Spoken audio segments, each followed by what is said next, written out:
Hello, c'est HR, votre chroniqueur. Qui dit samedi, forcément je vous parle d'un film Fromasia. Et là, je vais vous parler du film 84 mètres carrés, disponible sur Netflix. Il s'agit d'un thriller sud-coréen réalisé par Kim Tao-joon en 2025. Alors le pitch est assez simple. Nous retrouvons Kang Han-eul dans le rôle de No Woo-sung, un trentenaire endetté qui acquiert un appartement dans une nouvelle tour à Séoul. Peu après, il est harcelé par des bruits mystérieux et obsédants venant des murs.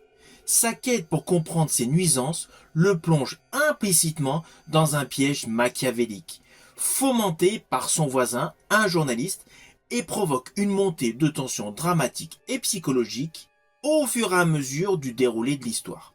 Alors l'ambiance anxiogène est totalement réussie, on va pas se mentir.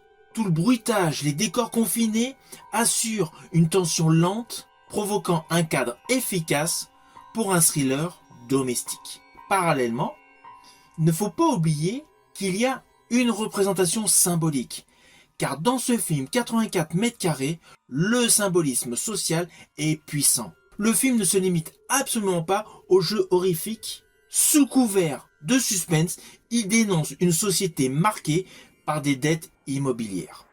Ainsi, ce film a de nombreux points positifs, principalement l'atmosphère réellement angoissante et immersive. À cela s'ajoute une dimension symbolique forte autour de la pression sociale et immobilière, le tout orchestré par une mise en scène extrêmement soignée et une tension palpable qui progresse de minute en minute. Alors il est évident, ce n'est pas le plus grand thriller psychologique de la planète, mais cela reste un thriller solide, qui réussit à faire monter la tension dans un cadre clos et froid. Sa critique sociale donne totalement de la consistance à l'intrigue oppressante. Cependant, je suis resté perplexe par rapport au final.